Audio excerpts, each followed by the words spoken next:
Bien, ya hemos ido viendo esto claramente de la sangre, hemos ido viendo cómo la sangre está dividida en dos partes, una parte líquida, una parte sólida.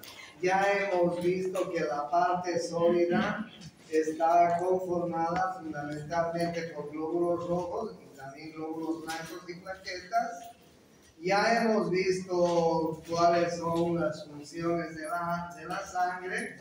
Miren cuántas funciones tiene la sangre, ¿no?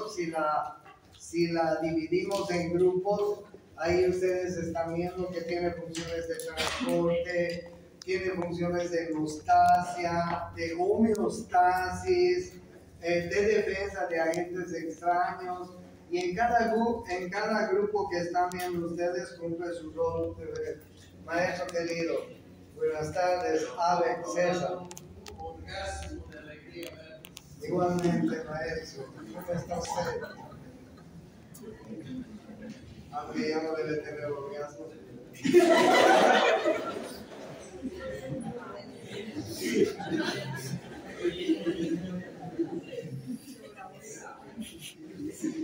Bueno, muy mal pensados son ustedes. Bueno, entonces ahí ustedes ven los varios grupos de funciones de la sangre, ¿ya? Y dentro de las células sanguíneas están los hematíes, también llamados glóbulos rojos, eritrocitos. 42% de células de la sangre son hematíes. El tamaño, ustedes están viendo, forma de disco bicóncavo, contienen agua, hemoglobina, enzimas e iones. Y la función de estos es transportar los gases de la sangre, ¿no? Fundamentalmente el oxígeno. Ahí ustedes pueden ver claramente cómo está conformada la hemoglobina que se une a las moléculas de oxígeno.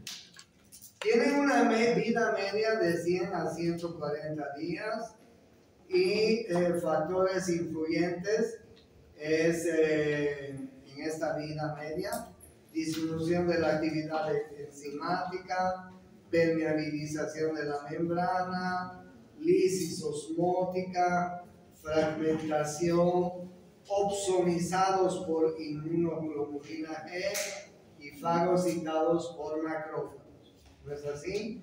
Como ustedes saben, los glóbulos rojos, ya les he dicho, se reciclan en el hígado, en el vaso, en la médula ósea.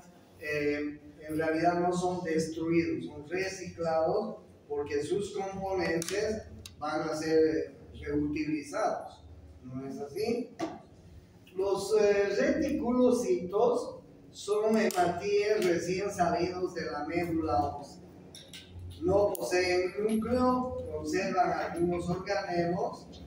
El tamaño es superior a los de los hematíes adultos. De todos los hematíes en la sangre, 0.15 a 1.5 son reticulocitos. Y la médula ósea, bajo estímulo de la eritropoyetina, los reticulocitos pueden ir aumentando, ¿ya? La eritropoyetina es una hormona súper importante que es fabricada por el riñón y que es indispensable en la formación de los glóbulos rojos. Por eso es que a los pacientes con insuficiencia renal, por ejemplo, que se hacen diálisis renal, periódicamente, casi semanalmente, tienen que inyectarles eritropoyetina. Una de las características de los pacientes con insuficiencia renal es la anemia. Entonces, por falta de eritropoyetina, es una hormona que fabrica el riñón. Entonces, un paciente que hace diálisis también tiene que recibir su dosis de eritropoyetina para que la médula ósea conlleve, o más bien produzca los reticulocitos, ¿ya? Los reticulocitos entonces son los más jovencitos glóbulos rojos importantes que existen pues en que pueden aparecer en enfermedades hemolíticas, en anemias, en fin, nos pueden dar la presencia de reticulocitos en algunas circunstancias. No es la regla de que haya reticulocitos en un examen general de orina, pero si hay, tenemos que pensar que estos están apareciendo por algún problema que existe a nivel de la médula ósea. Generalmente puede estar relacionado con estados anémicos o con estados de lisis de glóbulos rojos. Dentro de las células de los glóbulos blancos, ustedes ya saben, los leucocitos, ¿no? Representan uno de cada 700 de eritrocitos. Defensa frente a patógenos y agresiones del medio ambiente, del medio externo, esa es su función. Y estamos con varios tipos de leucocitos. Los polimorfonucleares, que se llaman granulocitos, los linfocitos y los monocitos. Entonces, bien, cuando hablamos de polimorfonucleares, de glóbulos blancos, hablamos de los granulocitos. Los granulocitos son los que tienen gránulos en su interior y son tres, ¿no? Neutrófilos, eosinófilos y basófilos, como ustedes están viendo. Neutrófilos, eosinófilos y basófilos. Los neutrófilos, les cuento que representan el 60% de leucocitos en la sangre aproximadamente. Tienen una media de 12 a 14 micras de diámetro, permanecen en la sangre de 6 a 12 horas, migran a tejidos donde viven 2 a 4 días, tienen una capacidad de quimiotaxis y fagocítica muy importante, tienen gránulos que tienen lisosima y enzimas que son destructoras de los microorganismos. En médula ósea existe reserva de neutrófilos 10 a 15 veces que en sangre. Son células que presentan una desviación hacia la izquierda cuando hay una infección aguda. Entonces, esta es la característica de los neutrófilos, ¿no? Miren ustedes, estas son las células inmaduras o en banda, estos son los callados y estos son los segmentados que aparecen. Pero cuando tenemos infecciones agudas, muy agudas, no es de extrañar que el laboratorio nos diga su paciente está con una leucocitosis muy elevada de 18,000 blancos, por ejemplo, y le contamos, doctor, que hay un desvío a la izquierda, es decir, hay presencia de callados o formas inmaduras. Y entonces, una desviación a la izquierda nos está diciendo de que en ese frotis hay presencia de leucocitos jóvenes y eso nos da la pauta para pensar que se trata de una infección más aguda.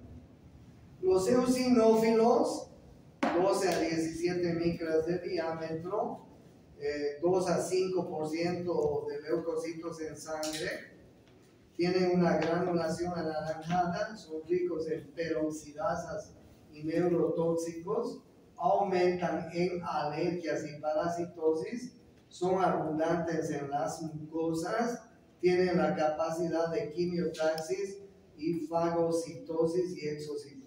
¿Okay?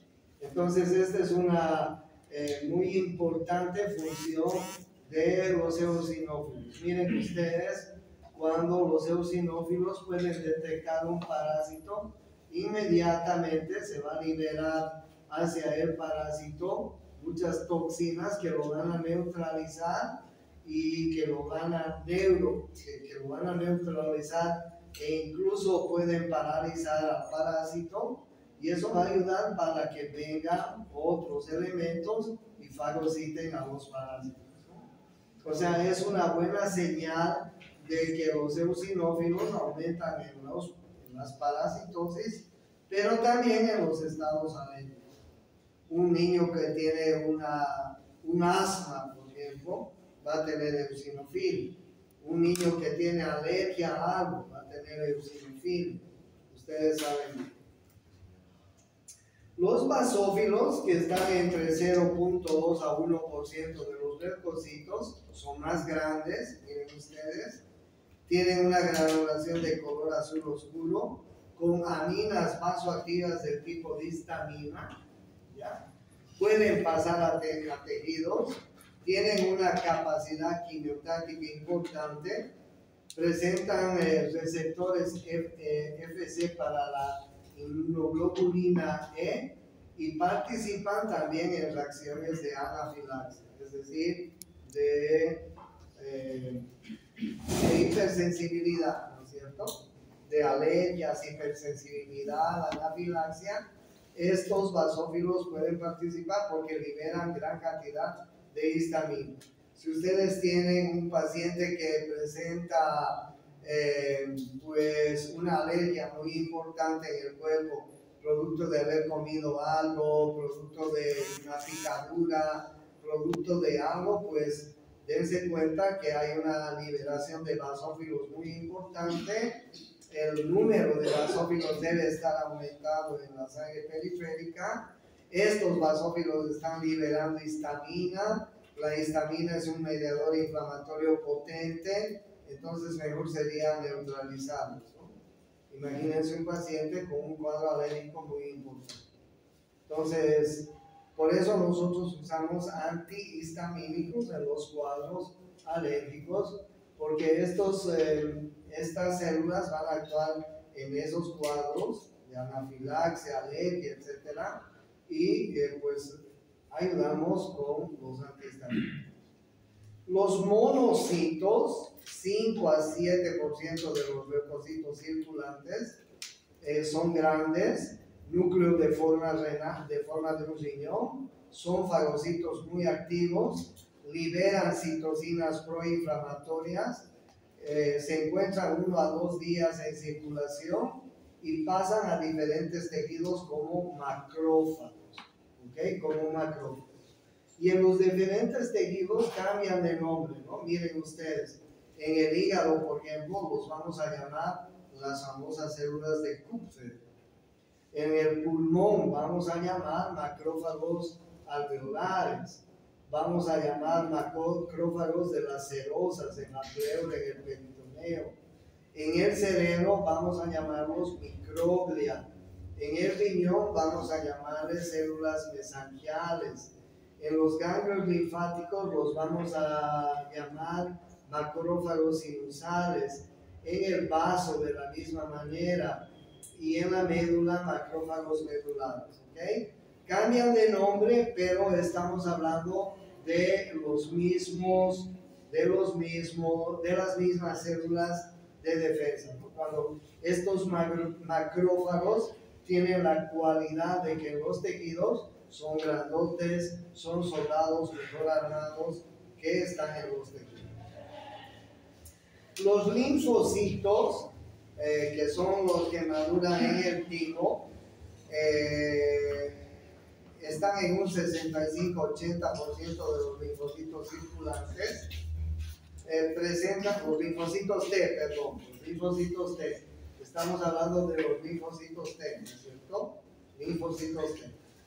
65-80% de los linfocitos circulantes presentan receptor de antígenos. Se dividen en dos subpoblaciones, los linfocitos TCD4, que son 2/3 de los linfocitos, y los linfocitos TCD8, que son 1/8 de los linfocitos, ¿no?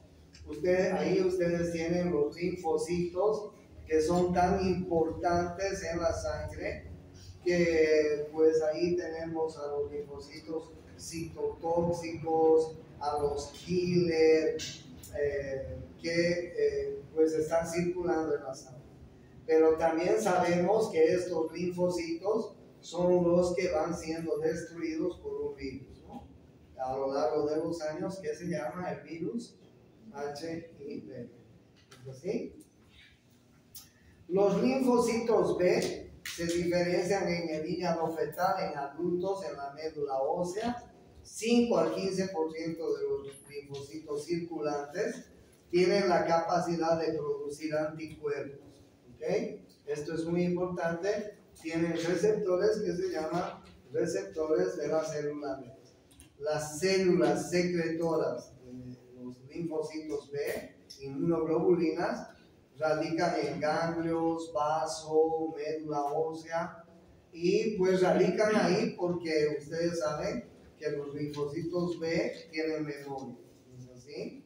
Por eso es que muchas de sus células secretoras que están en ganglios, vaso y médula, pues tienen memoria y reconocen a muchos de los microorganismos que ingresan al organismo por segunda vez u más veces.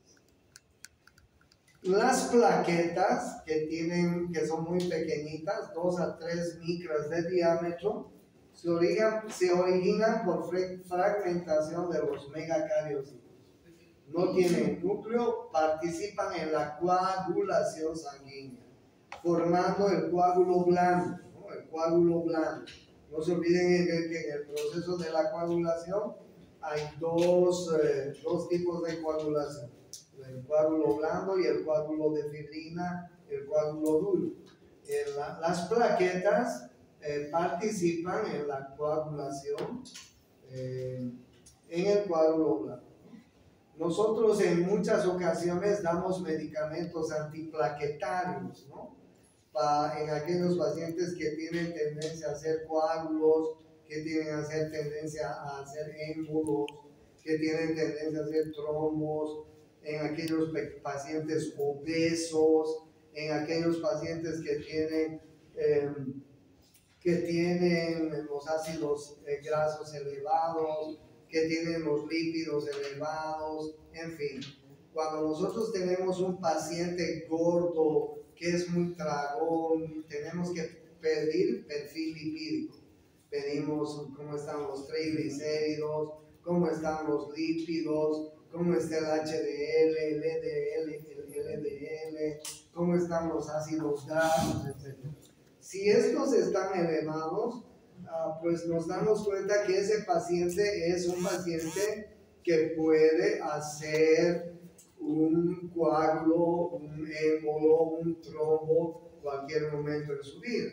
Entonces le vamos a dar antiagregantes plaquetarios. Y el antiagregante plaquetario por excelencia es ¿cuál?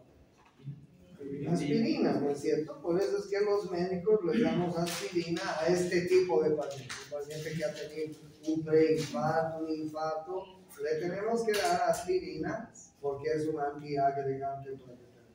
La aspirina, miren qué interesante, la aspirina ha sido descubierta hace casi 100 años y es un medicamento que sigue siendo muy útil para el hombre como analgésico, como antiinflamatorio, como antiagregante plaquetario. Desde mi punto de vista hay 3 inventos farmacológicos que han revolucionado la historia del ser humano. Entre ellos está la aspirina.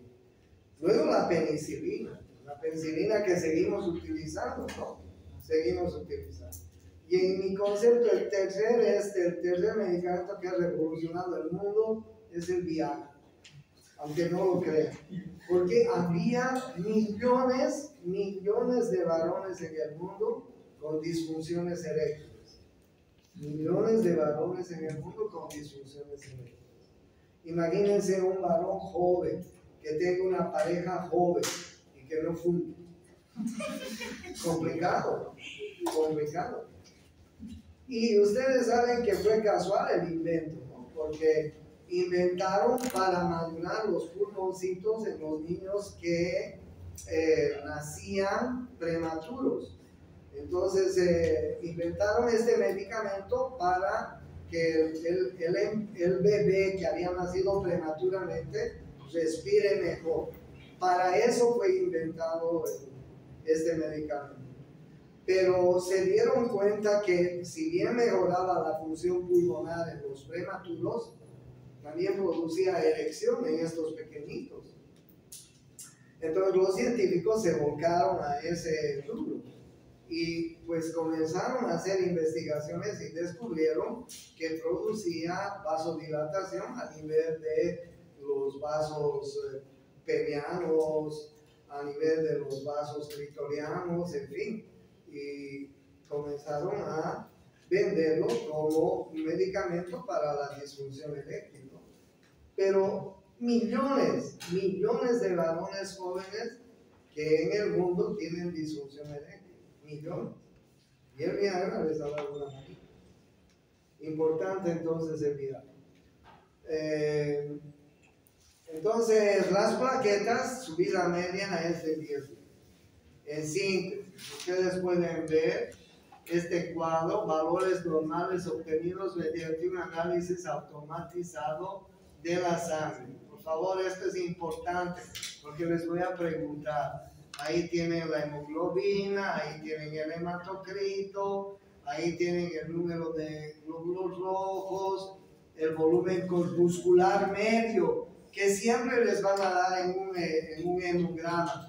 Nos dan el volumen globular medio y no sabemos cuál es su valor normal. ¿Sí? Es muy importante el volumen globular medio. Y las cifras de leucocitos, 5.000 a 10.000 decimos, y ustedes pueden ver los porcentajes de los diferentes glóbulos blancos y finalmente plaquetas. Así que manejamos más o menos este valor en un hemograma. Bueno.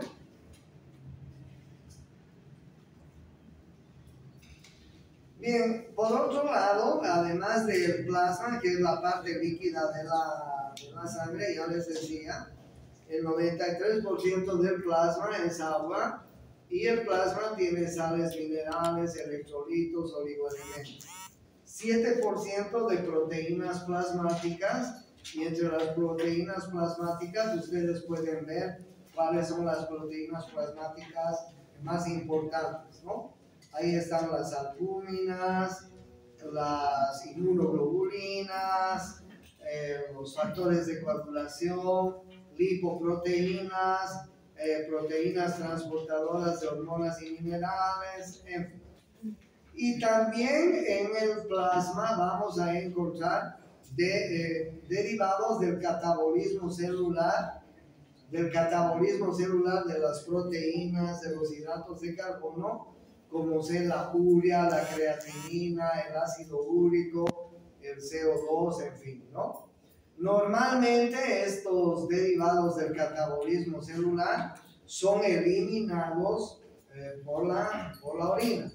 Pero un parámetro muy importante para nosotros los médicos es los niveles de urea y creatinina.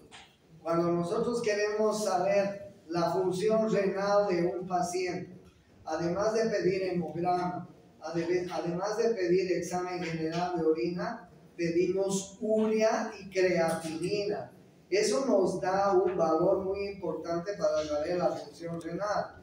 Si la urea y la creatinina están por encima de los valores normales, ese nos tiene que dar un parámetro para dos cosas. O nuestro paciente está muy seco, está muy deshidratado, ¿sí? O nuestro paciente está con un problema de insuficiencia renal. Porque normalmente no tienen que estar aumentados la urea y la creatinina, a no ser que ese paciente tenga antecedentes de deshidratación. Imagínense un paciente que durante la noche ha tenido unas 8 deposiciones diarreicas, unos 5 vómitos y llega a la emergencia del hospital. Claro, es un paciente que está seco. Si le tomas la urea y la creatinina, seguro van a estar elevados. Pero si lo vas hidratando, se va a normalizar.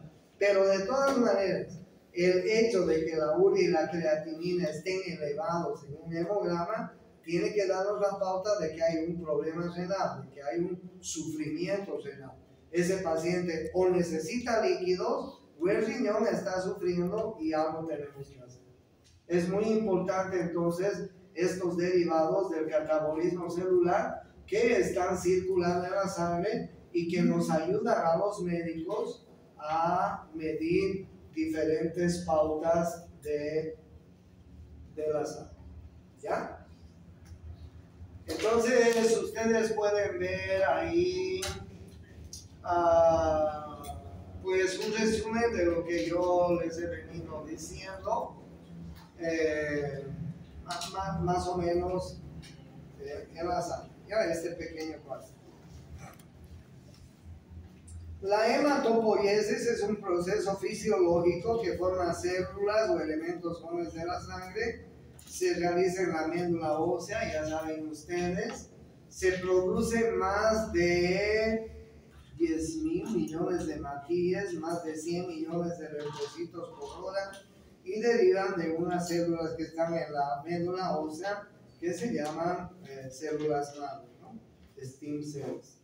Y ahí ustedes pueden ver una célula madre en la médula ósea, y ustedes pueden ver además cómo esta célula madre va a dar diferentes tipos de células hijas que van a ir madurando en las células sanguíneas que nosotros conocemos, ¿no? Miren ustedes cómo una célula madre va a ir pues produciendo toda la gama de células sanguíneas que nosotros conocemos hasta llegar a las células que nos gustan. Entonces, la hematopoiesis es esto, ¿no? Y ahí ustedes pueden ver una serie de citocinas que están regulando la hematopoiesis, que son también importantes que las conozcamos, como la interleuquina 1, la 3, la 4, la 5, la 6. Y miren ustedes cómo estas interleuquinas van originándose y van teniendo su papel en la reproducción de células. También vamos a ver a la eritropoyetina, que es una célula muy importante, ¿sí? Y vamos a tener a diferentes tipos de sustancias que vamos a encontrar en las diferentes células que intervienen en la formación de esta hematopoiesis. Bueno, la eritropoiesis consiste en la formación de matíes maduros. Ocurre dentro de la médula ósea, constituye el 30-35% de los elementos nucleados presentes en la médula ósea. Es un proceso muy activo, ya saben, 10.000 millones de matíes por hora. 5 a 10% de los eritroblastos no completan la maduración. Entonces miren ustedes cómo van madurándose en la médula ósea, ¿no? La célula madre, proeritroblasto, eritroblastos, hasta formar reticulocitos y finalmente eritrocitos. Este es el proceso como se forma en la médula ósea, muy importante, ¿no? En la eritropoiesis es muy importante el papel que tiene la eritropoyetina. Es el factor indispensable para la eritropoiesis. La eritropoyetina estimula receptores específicos de precursores de los hematíes, activando la diferenciación y la maduración. Los receptores de eritropoyetina disminuyen en células eritropoyéticas conforme avanza la maduración. ¿Okay? La eritropoyetina es una hormona que está segregada por el riñón, y ustedes pueden ver cómo esta hormona tiene su papel en la formación de los eritrocitos. Miren, en la proliferación, en la maduración, necesitamos eritropoyetina. ¿Okay? Es importante para poder hacer que los glóbulos rojos se liberen a reticulocitos y a glóbulos rojos adultos, como ustedes pueden ver. ¿Ya? En la regulación de la eritropoiesis, la eritropoyetina renal en células endoteliales de capilares no periglomerulares, más o menos en un 85 a 90%, es donde se van a formar. Inhibición de la eritropoyetina por ciertos leucocitos mediados por secreción de citocinas como la interleuquina 1 y el factor de necrosis tumoral. La tasa de destrucción de eritrocitos por día es del 1%, ¿ya? Del 1% por día. Pero hay enfermedades que producen más destrucción de eritrocitos por día. Pero el cuerpo no está programado para esto. El cuerpo está programado para reemplazar aproximadamente el 1% de eritrocitos por día. Esa es la cantidad. Ahora bien, ustedes vean que en la formación de glóbulos rojos necesitamos algunas cosas importantes, ¿no? La integridad de la médula ósea es importante, pues factores como la vitamina, como las vitaminas, como el hierro, son importantes porque nos pueden producir anemias nutricionales. Factores como la eritropoyetina también es importante porque nos puede producir anemia de causa renal. La destrucción de glóbulos rojos también es importante porque nos puede producir anemias hemolíticas. Entonces, por esa razón es que la médula ósea solo tiene esa capacidad de reponer el 1% de eritrocitos por día. Cuando hay mayor destrucción al 1%, la médula ósea va a entrar en problemas y se va a producir estados anémicos.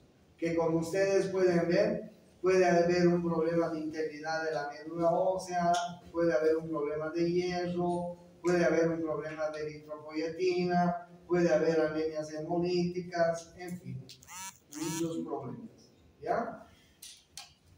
Ustedes saben que uno de los principales componentes del glóbulo rojo es la hemoglobina. Es una hemoglobina que tiene 4 núcleos, como ustedes están viendo, o 4 cadenas, como ustedes están viendo, 2 subunidades de proteína alfa, 2 subunidades de proteína beta. Cada subunidad contiene un grupo M. Cada grupo M contiene un átomo de hierro. Interesante. La baja concentración de hemoglobina en la sangre es denominada anemia. Por eso es que el valor de la hemoglobina más o menos en hombres es de 13.5 a 17 según la altura, ¿no? En La Paz, por ejemplo, en Potosí, por ejemplo, que no les extrañe tener un paciente que tiene hemoglobina de 15, 16, 17, ¿no? A nivel del mar, que no nos extrañe tener una mujer que tiene 12 de hemoglobina, porque no necesitamos muchos glóbulos rojos a nivel del mar, pero sí en la altura vamos a necesitar más glóbulos rojos. Tenemos que valorar también esto, ¿no? Santa Cruz está a 600 metros sobre el nivel del mar, o sea que más o menos estos son los valores que debemos tener. Si vamos a Cochabamba, si vamos a Sucre, que están por los 2000 metros, ya varían. Si vamos a La Paz, 3600 metros, varía totalmente. Si vamos a Potosí, 5000 metros, varía totalmente. O sea, miren ustedes cómo tienen que ir también, pues manejando los valores dependiendo de dónde se vayan a trabajar cuando ya sean metros. Estos son los valores de hemoglobina normalmente, pero hay que tener en cuenta que pueden variar de acuerdo a la altura donde estemos trabajando como médicos. La hemoglobina corpuscular media es una medida de masa de hemoglobina contenida en un glóbulo rojo que nos dan con mucha frecuencia, ¿sí? El valor normal es de 25 a 30 picogramos aproximadamente. Y la concentración, la hemoglobina corpuscular media nos sirve también para definir el tipo de anemia. La concentración de hemoglobina corpuscular media también nos sirve para definir la cantidad de hemoglobina. ¿Por qué nos dan hemoglobina corpuscular media y por qué nos da la concentración de hemoglobina corpuscular media en los laboratorios? Porque si están bajos, nos van a orientar a definir si esta anemia puede ser hipercrómica, puede ser normocrómica, puede ser hipocrómica, ¿sí? Eso lo vamos a ver un poquito más adelante, pero pues la anemia podría ser hipercrómica, normocrómica o hipocrómica de acuerdo a la cantidad de la concentración de la hemoglobina corpuscular media. Ya les voy a hablar después de este tipo de anemia.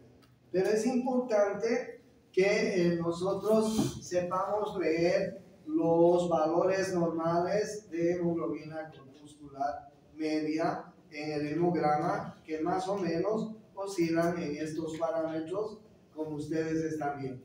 Y la concentración de hemoglobina corpuscular media oscila entre estos parámetros, valores referenciales que nos dan los mismos laboratorios alguna vez. ¿Ya?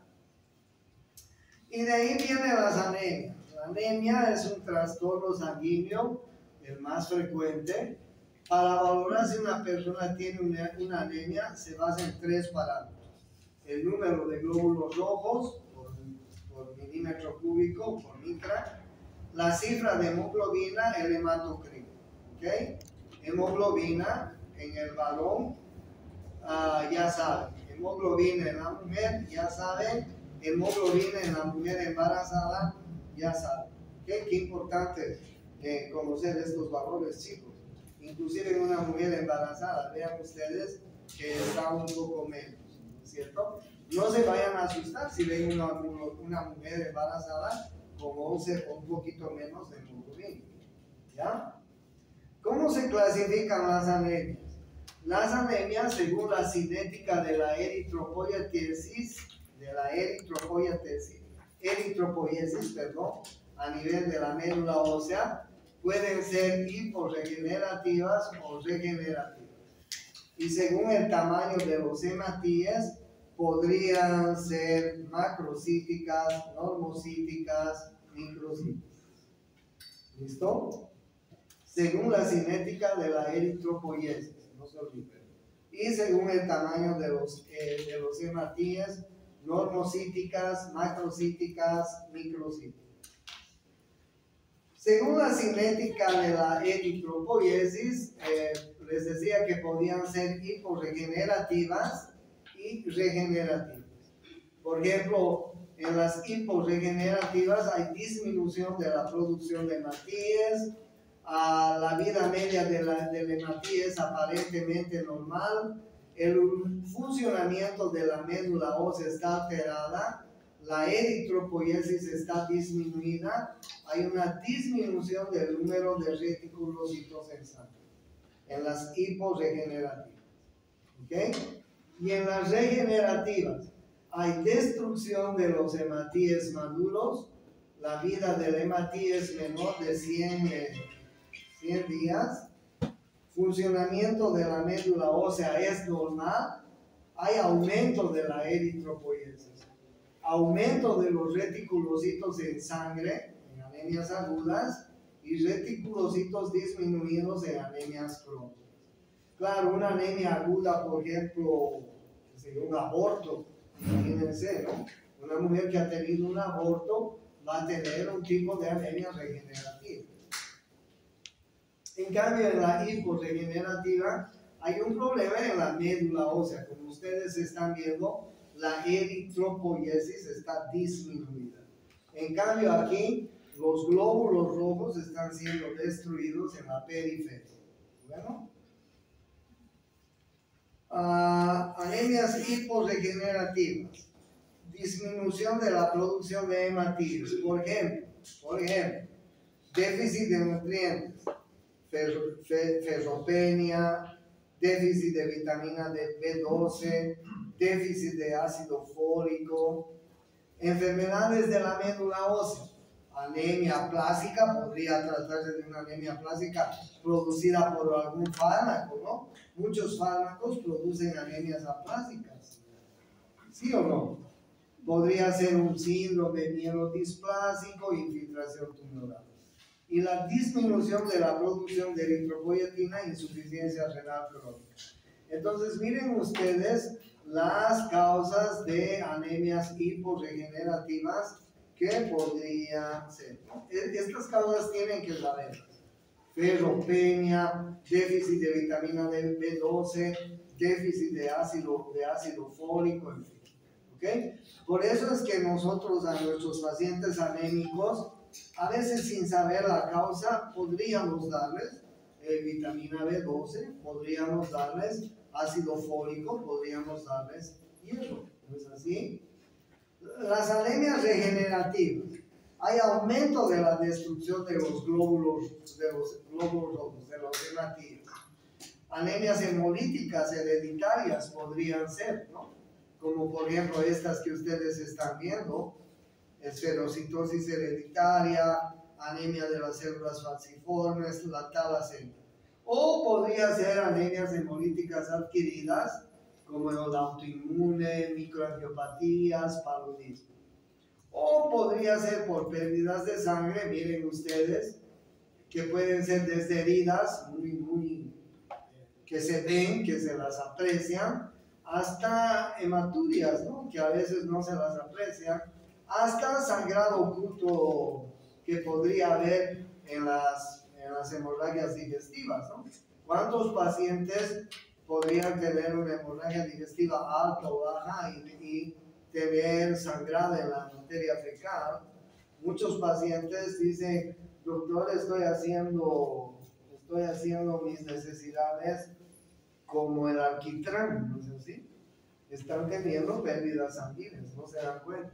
Son pacientes que tienen gastritis, que tienen úlceras, que tienen pólipos intestinales, que tienen algún problema a nivel gastrointestinal, que van teniendo sus deposiciones con melenas, no se dan cuenta y van perdiendo sangre, ¿no es así? De la misma manera, hay pacientes que podrían tener pérdidas sanguíneas a través de la vía renal, de la vía urinaria, y algunas sangrados que son producidas por iatrogenia, ¿no? Por los médicos. Podría haber venofunciones repetidas, hemodiálisis, excesivas donaciones. Entonces, miren ustedes, y por favor tienen que aprender este cuadro, es importante, cómo se clasifican y cuáles son los cuadros en las anemias hiporregenerativas, en las anemias regenerativas, que son por varias causas que les estoy mencionando. ¿Ok? En las anemias, según el tamaño de los hematíes, también se basa en el volumen corpuscular medio. ¿Ya? Se clasifican así: en macrocíticas, en normocíticas y en microcíticas. Bueno, anemia microcítica, por ejemplo, donde el volumen corpuscular medio es menor a 80, podría tratarse de una anemia ferropénica, una talasemia. Anemia normocítica, donde el volumen corpuscular está normal, podría tratarse de un sangrado agudo, de una anemia de enfermedad crónica o de insuficiencia renal, por ejemplo, un sangrado por hemorragia digestiva lento, una aplasia medular ósea. Y anemia macrocítica, donde el volumen corpuscular es mayor, déficit de ácido fólico o vitamina B12, alcoholismo, enfermedades hepáticas, reticulosis, anemias hemolíticas. ¿Ok? Entonces, bien, miren ustedes, según el tamaño de los hematíes, las anemias podrían ser macrocíticas, normocíticas y microcíticas. Es importante. Me voy a quedar aquí porque vamos a ir desglosando cuáles son las macrocíticas, normocíticas, microcíticas, y para eso necesito más tiempo.